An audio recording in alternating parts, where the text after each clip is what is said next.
All right, everybody. Before we get started, I want to apologize for the quality of my sound. I do this from a home studio, and Comcast had an outage about 10 minutes ago. So I am sitting outside using the best cell signal I can, but we're going to hear whatever goes by on the street. So let me just apologize for that at the beginning. Um, but I am really proud and happy to be joined by my friend, Tara McGowan, who is honestly one of the bravest people. She went from a career in news to one in politics to one back in news, but somewhere in between, she came to understand that the whole news ecosystem and with it, the political one, were broken. And she recognized that great reporting still happens, but it isn't winning the battle against great propaganda, in large part because Americans never see that great news. So she set out to create a new kind of news organization, one that actually gets real stories in front of Americans. And the result is COURIER Newsroom. She now operates in, help me, 11 states? 11 states. 11 states and pushes news out onto platforms like TikTok and into the news feeds of folks who, you know what, after getting fed a diet of actual news, do strange things like register and vote. It's an amazing thing she's accomplished. Anyway, Tara, welcome. Oh, thank you, Edwin. You're way too kind. And it's so No, funny. Number one, you sound great. And two, I am very far away from you in Portsmouth, Rhode Island. And I also had a Cox power outage today, wow. which Okay. makes me a little bit, I haven't seen this in the news, but a little concerning. Yeah, this is things are falling apart, as William Butler Yeats said. The center cannot hold. The center is definitely not holding. No, it's Edwin. not holding. So later in this show today, I'm going to be talking to Michael Mann, who is one of the world's great climate scientists. The And Tara, hockey he's stick. right. He's Yeah. spending all his time now fighting a system of lies that are perverting both science and the democracy. This is the battleground, the one you've chosen. It sure is. Unfortunately, it's not even just climate change, right? It's everything. The propaganda, the disinformation, the misinformation, it is rampant on pretty much every issue and conversation topic that you could come up with today. And a lot of that is a result of the media ecosystem today, how decentralized it is, and yet how controlled the mass communications platforms on the internet are by really unsavory folks that have chosen, greed and an oligarchy over, responsible leadership of these platforms. It's a battle that we're fighting on every single front, 24 hours a day, 365 days a year. Yeah, the president makes people rich by letting their corporations merge and grow, provided they also buy media companies and then use those media companies and the algorithms they control to try and keep his administration above water. And it's a playbook we've seen around the world. It's enormously dangerous. And the enormously dangerous thing for all of us is no one anymore knows what to believe because I mean, like even you and me, we begin a conversation with internet outages in Chicago and in Rhode Island, and we wonder, right? Like, what's really going on? We're in that world now, in part because these guys have said expertise is a lie, facts are not facts. You get to choose, um, and don't believe anything. And in that case, a guy like Donald Trump can say whatever he wants and be um, immune from consequence. That's exactly right. It's so I want to try and be positive in this conversation, but yeah, We'll get to positive, I we will. promise. We will. I mean, we all have to, right? Every day it's a struggle and it's necessary. Um yeah, like we talked, there were a lot of us that did a lot of work. You included, myself included, a lot of our friends and allies, right? We understood clearly the risk. They were not hiding it, by the way, which is why it's so baffling to me that so many folks still seem shocked about the brazen corruption of this administration. But we saw clearly and fought so hard against this and tried to forewarn what was coming in so many ways that it still does not make it easier to live through it. Right, and which is, that's a good thing. We're humans with hearts and empathy. It's still very difficult, but you have to remain really, really, really clear-eyed. You have to take these folks at their word. You need to be able to take deep breaths and understand that the chaos is the point, the cruelty is the point, and that you have to be able to stay vigilant and focused on accountability in every way, shape, and form, from journalism accountability, reporting accountability, like we do at Courier, to protest, to Hmm. getting out in the streets, to boycotting the companies that have aligned themselves with this administration, or as I like to refer to it, a regime, because it far more closely resembles an authoritarian regime than a democratic administration. And we have to fight on all fronts, and staying really clear-eyed and aware and engaged is difficult, and that is also the point, right? They want to wear us down. And some of us are stronger than others. Not naming any names in the Democratic Senate. Oh, I want to talk to you about the Senate. Not yet. I promise that's on my list. But on this notion of being worn down, I actually think the other guys are being worn down. That the weight of their incompetence, the weight of their scandals, the weight of their corruption, is beginning to tell. And Americans, despite all the lies, despite the power of their propaganda, Americans are seeing it. And I mean, Donald Trump's poll numbers are abysmal. What we did to them in the last election was um, shockingly big turnout to repudiate what they did and to say there are good candidates out there. Um, so I think they're in disarray. And Tara, it reminds me, General Ulysses Grant in his memoirs talked about his first big battle. And he said, look, we spent the night on one side of a hill and the rebels were on the other side. And all night long, I threw up. All night long, I had diarrhea. I was terrified, absolutely terrified of the battle to come. And in the morning, I got up and I went over the hill with the army, and the other guys had fled. It turns out they were as scared as we were. Yeah, I mean, I think we are starting to see a lot more cracks, Yeah. and that's important. And honestly, the divisions that are occurring within, the broader conservative and MAGA movement, those are honestly sometimes best left alone to them, right? We need to exploit them when it's appropriate, but it is starting to happen on its own, and some of that is because of the increased awareness and pressure being placed on them by their constituents, right? I mean, with the government shut down, and it became actually, for the first time, actually a relevant daily conversation about the cuts to healthcare, the rising healthcare premiums. All of that information was not reaching the general public in this country when it was being debated and ultimately passed in Congress under the big ugly bill. It wasn't until Democrats finally took a stand, and then Republican members of Congress started to hear from their constituents, who, by the way, they have far more constituents directly impacted by the cuts to Medicaid and the closure of rural hospitals than even Democratic members, given how the geography maps out. And Yeah. Yeah. so that's really important, and that has to be a drumbeat every single day now through the midterms and beyond, because people are actually going to be feeling, they already are getting the letters, they're going to be feeling the economic pain, the trauma of needing to drop their health insurance or not be able to afford it. Families will go bankrupt because of this. Like, these are really, really dire, harmful consequences.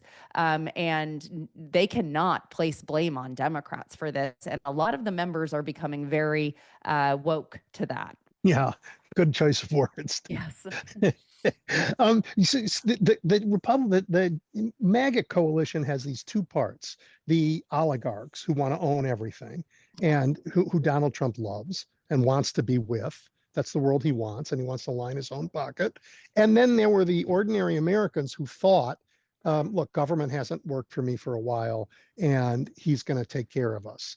And that coalition is broken because the Yeah. oligarchs do not care a bit about those ordinary Americans. Threw them under the bus. Big, beautiful bill throws them under the bus.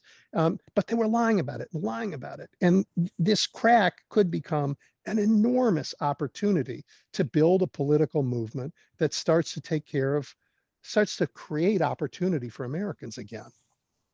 Yeah, no, I think that that's right. It's truly the moment where the emperor and his oligarchy have no clothes, right?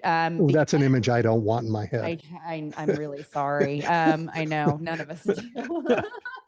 I but it is true, right? That a lot Yep, of people put enormous, you know, blind, in my yep, opinion, faith in Trump because he did very, very brilliantly and strategically meet them where they were emotionally angry, fed up, feeling counted out of the system, right? And yep, I'm giving them a lot of grace. There's a lot of really more hideous attributes of some of his base that he exploited, but you know, people by and large, the majority of Americans have been sold out to corporations, even under Democratic leadership in this country for too yes, long, and they are fed up. And so, of course, someone who's telling them, yes, you have been screwed, and I am going to be your savior, whether or not it looks like, you know, a bankrupt felon rapist or not, sounds like a better deal than being gaslit again by another DC suit.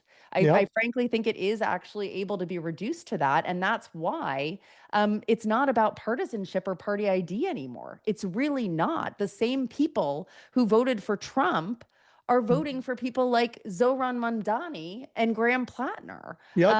It really is true because they are all saying one thing that is the same. You have been screwed by the current system. It I is think they're not right. there to, yes, I I think think they're that is absolutely right. right.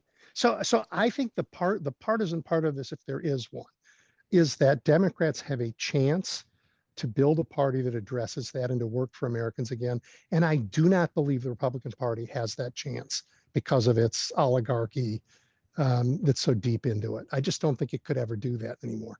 No, I think you're entirely right. And the really upsetting part of all of this, right, is that Democrats actually are the party that have represented between the two of them, right? Very imperfectly to my earlier point, but that have been working for the working people more than Republicans. Not enough. They Not lost the enough. trust and faith, but they do have an easier way to bring back support and power. And that's an important point too, right? Like two Tuesdays ago was one of the best election days, right? Certainly in an off year that Democrats have ever had, not just because they won across the board in states like Virginia and New Jersey and in the New York City mayoral race, the massive, extraordinary primary turnout there, but because it was a referendum on Trump and MAGA.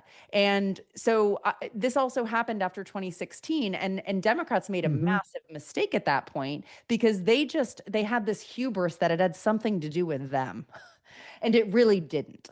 And No, so they didn't learn any lessons. They didn't evolve their strategies or their playbooks. And really, I do chalk it up to hubris and being generally out of touch. And I think that mistake cannot be made any longer. That's why I'm always someone who says focus on the common enemy, like intra party and intra movement fights are a distraction. That's usually me until now, in some ways, because I have given way too much personal and professional grace and time and excuses to frankly so many Democrats in leadership and in running the institutions and the committees who really did not have any humility or introspection. And I am so terrified that they make the same mistakes again, and we're seeing that happen, but that they continue to make those mistakes and not understand that you actually need to deliver for the people that are voting for you, even if they are not voting because of what you are selling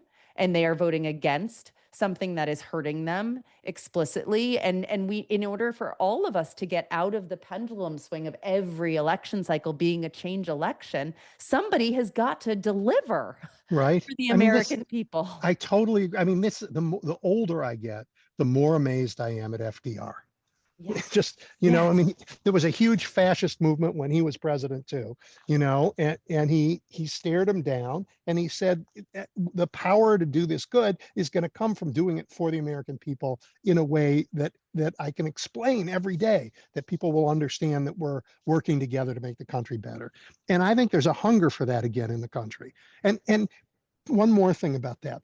What Yeah. I saw Tuesday and what I see on the streets of Chicago during this CPB and ICE occupation is something so beautiful, because one of the reasons these guys have been able to maintain their lives is pitting races against each other, pitting groups against each other. And in this last election, I saw working people, whether they were black or Latino or white, pulling the same direction.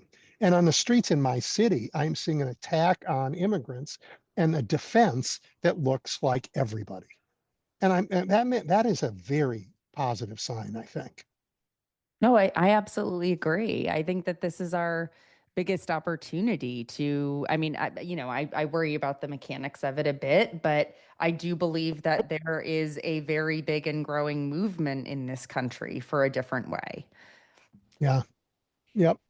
And I mean, maybe we can put some of the racial stuff behind us, because this new blatant bigotry, this Groyperism stuff that is crept into the Republican Party, I think really does disgust most Americans. Yeah, and well, I was going to say, Edwin, they are the super minority. They just happen to have been incredibly well resourced, well organized, and incredibly ruthless in their tactical strategy to make a super minority of white nationalists and white nationalism Yep.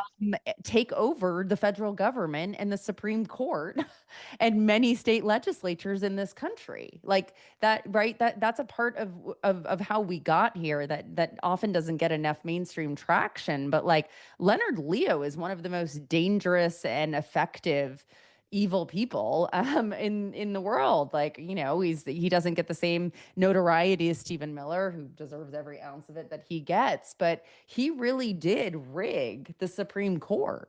He uh, did. He which captured them. he did, Captured. which played a Yep. huge role in the dramatic diminishing of trust in our government and institutions and Yes. courts, and the ability for this regime administration to be able to absolutely ignore rule of law and claim immunity and just mandate on anything that they do not have under our Constitution. The Supreme Court is about to undo the Voting Rights Act. I thought you were. I thought we were going to talk about something positive. No, Okay. Well, no, let's. no, it's true. We have to talk about this. It's But we so did. I mean, important. we did talk about something So positive. important. I think this coalition that is forming is big, and it is a rejection of these ugly things. A rejection. And Yes. Well, and yes, that was my yeah, point. There are so many more of us. And by the yeah. way, like we live in a multiracial country and society. And by the way, that is why we were created Well, was we always multi. were. There was never a time we weren't. I mean, No, after Europeans came here, right? Because there were people here when we got here, and they weren't European. exactly. And then Europeans came, and oh, guess what? They brought people from Africa, and then people came from all over the world. It is the So literal DNA of this country. These white national terrorists are literally trying to co-opt a country they have absolutely no claim to. I really do believe that the challenge is that so many of our people, our family, are disenfranchised communities, right? yep, Because yep, of that disenfranchisement, because of that systemic oppression and racism that has been part of our government for so long, do not feel a sense of agency. And no. without that sense of right, because there's so many more of us, 92 million eligible voters did not vote in the 2024 election. That number haunts me. 92 million.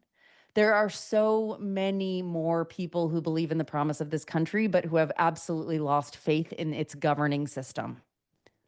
Well, but yeah, boy, do I get that, or don't have time for it. But they Yeah. also don't know anything about it, and that's partly where you come in and the Yes. work you're doing. I mean, you're getting information to some of those 92 million. Yes, that's our whole focus. That's why I started Courier almost Yeah, 7 years ago, was that, the tens of millions of Americans hadn't just been left behind by both political parties, they'd been left behind by the news media entirely. Like really good quality journalism in this country is now reserved exclusively for the most wealthy, high educated, and frankly majority white Americans, in order for those organizations to stay in business. And of course, there are some beautiful exceptions to the rule, but local news has been absolutely destroyed in this country. They were not able to keep up with the evolving technological boon and devolution and decentralization of media with the internet and social media. And there is a direct correlation between access to local news, which remains the most trusted news source for all demographics in this country. But there's a direct correlation between access to local news and local information and civic participation. yep, And so it was never accessible to all folks, but now there are news deserts everywhere. And also, the way people consume information today has changed, which I always saw from day one of Courier as an opportunity, right? We can meet people where they are with much more digestible news and information on TikTok, on Instagram, through free newsletters. Free information is critical. It is necessary.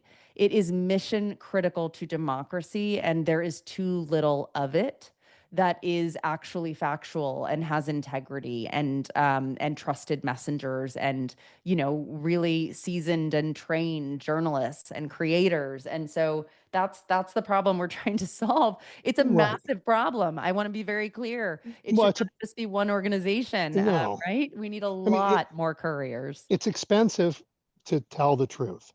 Reporting is expensive. Yep. Lying is inexpensive. That's Make stuff exactly up right. like is free. So Yes. so this is really hard to do. Where does democracy die again? I know you've said it a bunch. Behind a Behind a paywall.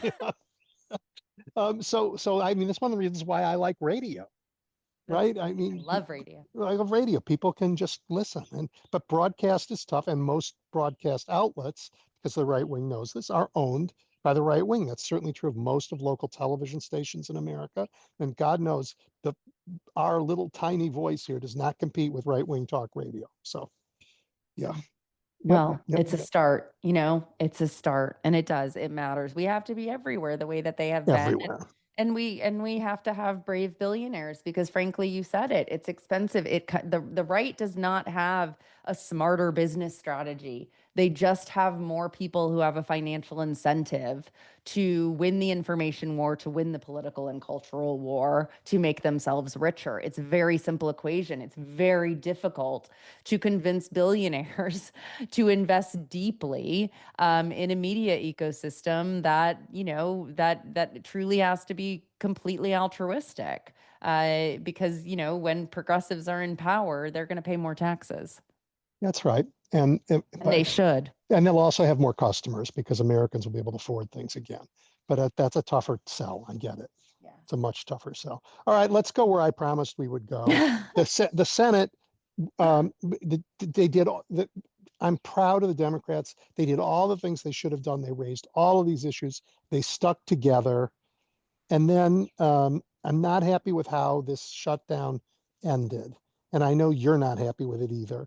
Although we probably don't agree completely about it. I'd love to hear your thoughts about its ending. Yeah, sure. So, I mean, I'm like a lot of people in the country and in the broad, beautiful, diverse tent that is Yep. my MAGA movement. I'm most angry because we were really starting to win. It's one thing if I also believed that there was no possible way. So number one, if they were never, if we were not if we did not believe collectively that increased pressure, with of course some harm because they are cruel, Yes.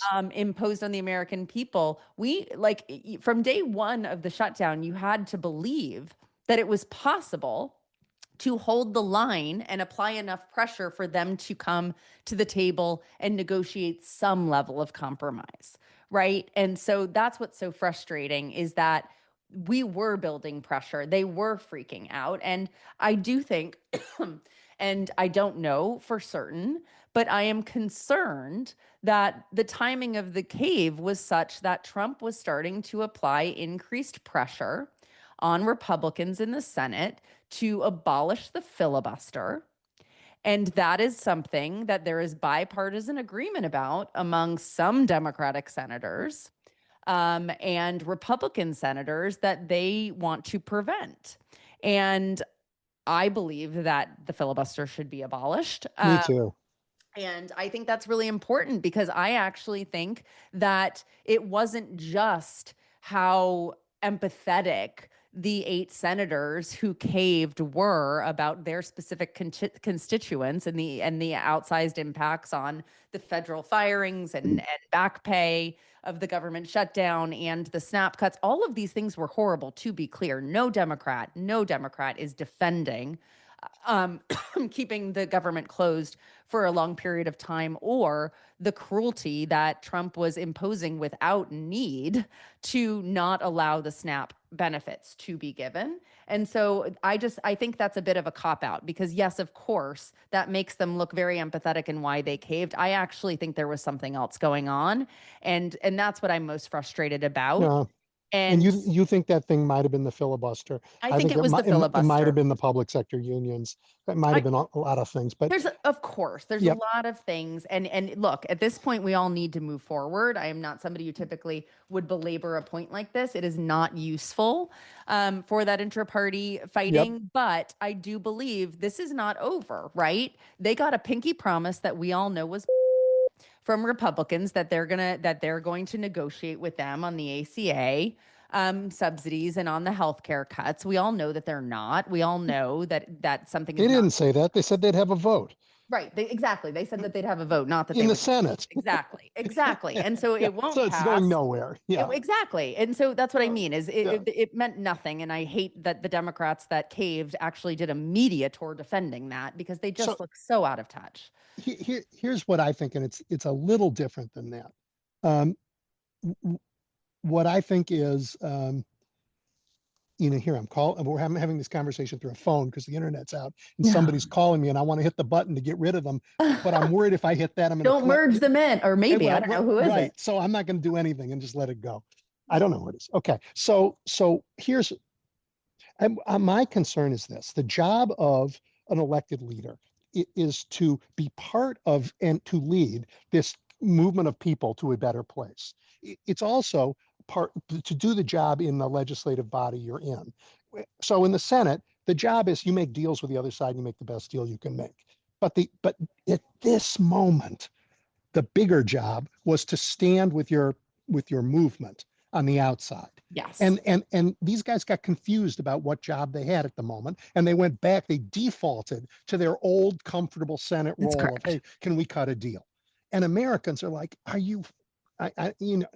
It's a radio. The things I can't say. Are you kidding me? Are Yes. you kidding me? You went back to that role at this moment when you should have been standing here with us. That's And right. we're not stupid and we're not naive. You owed this mass group of Americans who were standing behind you in this Yes. showdown a conversation with us before you cut a deal. You could have said to us, these have said, we are Yes. never going to cut a deal. We're going to let America starve. And you know what? We're going to have to find another way to take this fight, but let's all agree instead of, and then we could have had every Democrat voting that way, and we could have had um, all of us who are standing outside supporting them cheer at the fight. Because That's after all, we won a lot during this shutdown. We really did. But the end was so dispiriting because they got confused. That's exactly right, Edwin, because I have said this too to folks. If there was no path and you really believed that all options were exhausted, then you take a week, or let's just call it 2 to 3 days, And talk to us. and you move the base with you. You Yes, say, right. and you make the Republicans be asked every day of that. why they are not right. Like you continue to own it. You don't look weak then. The fact that, and that's why there's so much So how anger come this is is because obvious to you and to me and not to them? because they do not pay it. They do not believe that anything matters about their bubble and echo chamber. Like I can't believe it's that. again, it gets back to hubris. I hate to say it, but it's basically like we know best. And like you don't really know what's going on behind closed doors. And I'm like, you're right, we don't. That was the other thing I wish they happened. If you guys are brokering deals amongst Democrats about this because you're cornered and there is no other way and you really do want to prevent the harm, have those debates in public. That's right. Don't let the people who are too weak to hold the line or change the conversation for the better put a stain on the entire party. That's not fair. That's what I'm angry about. Yeah, Is like right. let them hang out to dry on their own. And that is not what happened. And everybody who's paying attention knows that we're being lied to some degree and we're being gaslit about what happened. And that's like it's just so frustrating because it didn't have to be that way. They could have ended the shutdown with all of us in line with them. I couldn't agree with you more. Yeah, yeah. Well, because we're not crazy. Right. And now We're I have absolutely no trust. I have no trust in the Senate leadership right now. And they have to broker another deal when this continuing resolution expires January 31st. So yeah. Well, what are we going to do? well. Like, I mean, the good news is, and I say this a lot: the Democrats are not synonymous with the people we've elected to do some jobs in Washington, no matter how important those jobs are.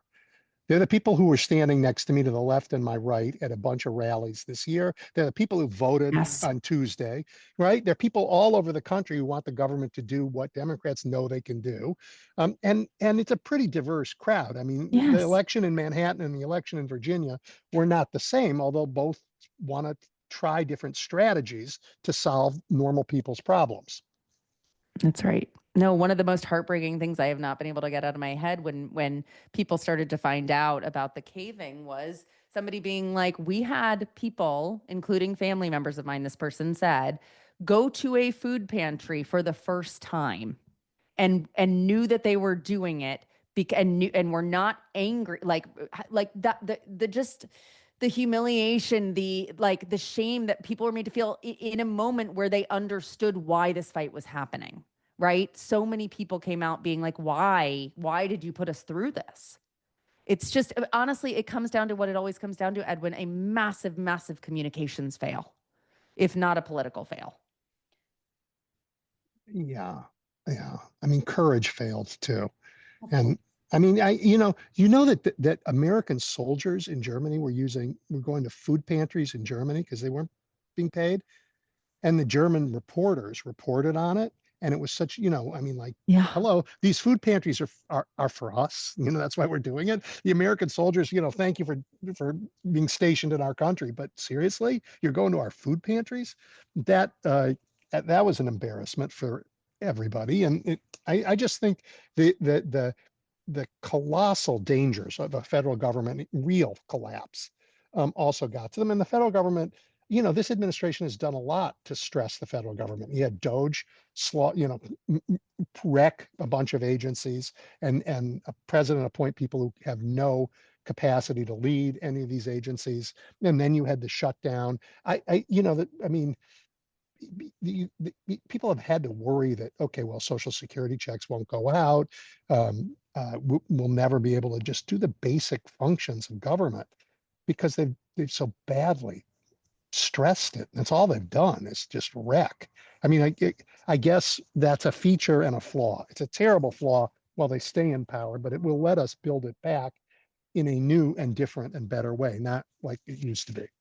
No, that's exactly right. It really is. I tend to believe in the universe a little bit, and I think that we had to hit rock bottom, and frankly, Democrats have to hit rock bottom to understand that there has to be a new system that is built out of the rubble that is going to continue to be caused by this All moment, right. right? Donald Trump was actually elected president twice, not three times, twice. Twice. How further rock bottom can the Democrats get that they lost the second time to a felon and a rapist and a guy whose first term crashed the economy and caused a pandemic to run rampant? And who won the popular vote. and who And, won the popular and vote, Democrats have the lowest approval rating since that question has been polled. right? So let's get back. I mean, part of this is self-inflicted. But the other part is that the country believes that Democrats are the party Republicans say they are, as opposed to what I know them to be. Right. Yeah, I mean, I think the look, I don't know what the Democratic Party is anymore. I think that it is about like where I find silver linings right now is that there are enormous amount of people that are absolutely awake and alarmed to what this administration and this Republican Party stand for now in a way that a lot of them maybe weren't actually before this election and before how this administration has moved forward, and that there are going to be an enormous amount of primaries all across this country next year. Yep. And people that are driving actual enthusiasm and engagement and turnout in places where Democrats were losing ground, they are not going for Democrats that are operating as though things are normal. And that is going to be really important because we have to change the party. My line that I've been repeating ad nauseum is the Democratic Party is not going to save us. We have to save the country in the Democratic Party and Yeah. the collective we, and that's important. That's democracy if we are able to do that. It's just the grip that the status quo have on so much it's a real fight, and having to fight two battles at once is exhausting and hard. And I think, but I do believe that it's necessary. And I think next year we're going to see I think it's going to be a tsunami against Republicans. I do too. And there's going to And be so many bright spots, but we have got to make sure that we build from that in a direction that is representative of the people who vote Republicans out, and not assume that they are with whatever strategy Democrats think that they won on when truly they just didn't lose. look, Americans are, I mean, to say the truth about something Donald Trump has lied about, Americans are sick of losing. Really. We're sick of losing to big corporations who shut off my internet right before I'm going to talk to you, right? Even though they're not going to give me a rebate for it. Sick of losing when you get on an airplane and your seat is now half the size it was before, or sick of losing when you just cannot afford to figure out where the food is coming from for the rest of the week, or you're a young person and you think I am never going to have able to own a home, right? I mean, Americans are sick of losing. And, Yes. and they want a party that's going to fight for them, that's going to say, you know what, there is plenty of money in this country, and we don't need to take it all from a few people. We need to make more of it and make it so that that profit is yours too, that you have a stake in the way this country is going. And I am I look at what's happened in the last 2 years in these mass mobilizations, and I think, wow, we are going to get there because first, these mobilizations are demanding change. They're not going to wait around for a bunch of red tape and processes. I No. mean, Joe Biden passed a bunch of good laws, and you know what? Nah, it didn't take place fast enough. People aren't going to No. put up with that anymore. They're going to say, we need things to work. We need things to work for us. And so we're going to have, I just think this movement is going to produce an energetic democratic government that does things at all levels that we haven't seen in 100 years. That's exactly right. And it needs to be a true shift in power dynamics, and how power is used and leveraged. And I absolutely believe that that's possible. And maybe it wasn't possible actually before now, that we could make that kind of change in our Yeah. politics. And I just hope that, we know how Trump operates. We know that he is impulsive and cruel, and we know that also he is maybe, I mean, definitely deeply unwell in a lot of ways. But he has a lot of Mm-hmm. really horrible people around him that have outsized control and power. Oh, So speaking of it's horrible, going to be I hard. can't I can't let you off this call without just saying Jeffrey Epstein. I mean, I didn't think it was going to be as bad as this. This is unbelievably bad. I mean, I did think it was going to be as bad as this. I think it's worse than actually we've seen and we can imagine. And again, talk about, fissures in the Republican Party and movement.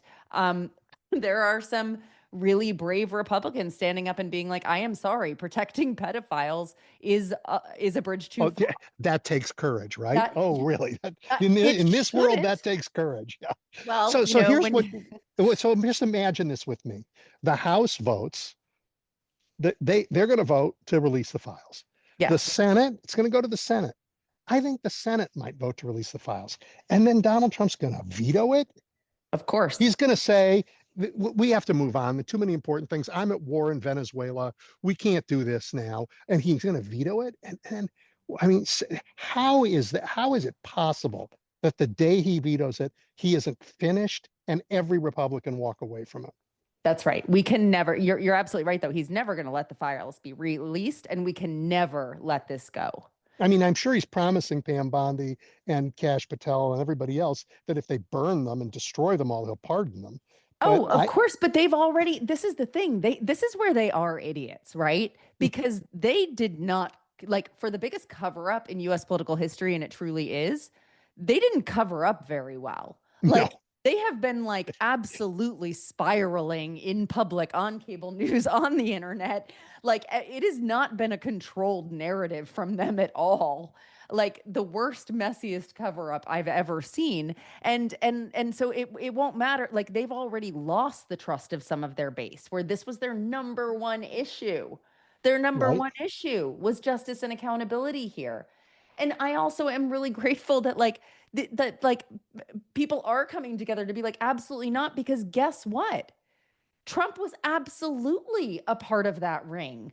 We Like, now he know it. was right. And we actually launched a database of every single one of the released emails and files on couriernewsroom.com. People can go look at it. It was the top of Reddit this morning. And All right, everybody, did you hear that? Trump, yes, Go now. couriernewsroom.com. Go look at the database that we put together. Trump is mentioned more than any other person.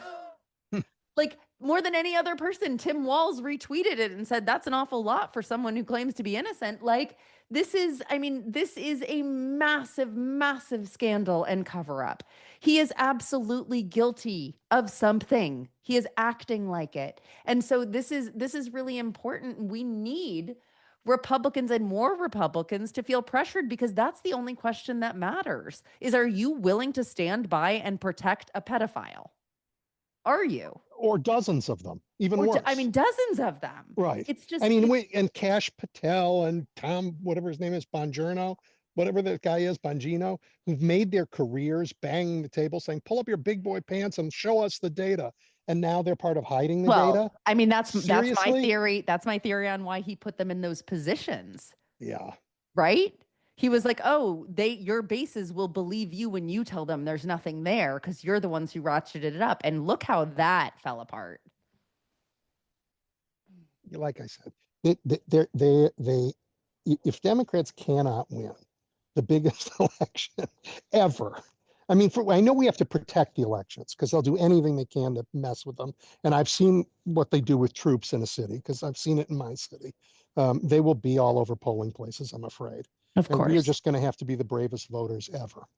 We will be. We will have to be the bravest, and we will have to do movement work beyond elections. We will Yep. have to. That is how you take back power from despots and dictators and wannabe dictators. Is oftentimes it needs to go beyond elections. We have these playbooks in Hungary and Turkey and Brazil to look to. We need to understand that that is how bad it is and could And we get. have the other playbooks, the ones that we ran here during every time America's made great progress. And Yes. those are the playbooks of mass public uh, uh, uh, Nonviolent nonviolent protest. protests, right? It gave us civil rights, it gave us women's rights, it gave us labor rights, it gave us environmental protections. Every bit of progress we've ever made has not come from a handful of legal fights. It's come from massive amounts of people saying, hey, wait a minute, our country can do better.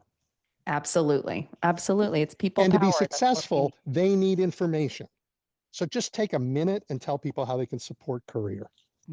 You can go to couriernewsroom.com. A lot of the stories on that at the front are national. If you go to the About page, you can scroll down and find one of our 11 states to go through to those newsrooms. If you know people in Arizona, Iowa, Michigan, there's 11 of them. I won't list them all, but go check it out. Tell your friends, tell your neighbors, tell people who have family in those states to sign up for those newsletters, share the content, support the work. I say today there are two kinds of media in America under this regime, unfortunately. Independent media like Courier and like WCPT and what you are doing, Edwin, and then there's state-run media, the media that has capitulated, that has been suited into submission by this White House. And we need to support independent media and local media in any way, shape, and form we can. Thank you. I am so proud to be on this journey with you. I cannot tell you. Thank you. Oh, Tara. I'm so Thank you. grateful to be on this journey with you, Edwin. Thank you so much for everything that you do. Talk to you soon. Okay, we're out. Tara? I could do that all the time, Edwin. If only I had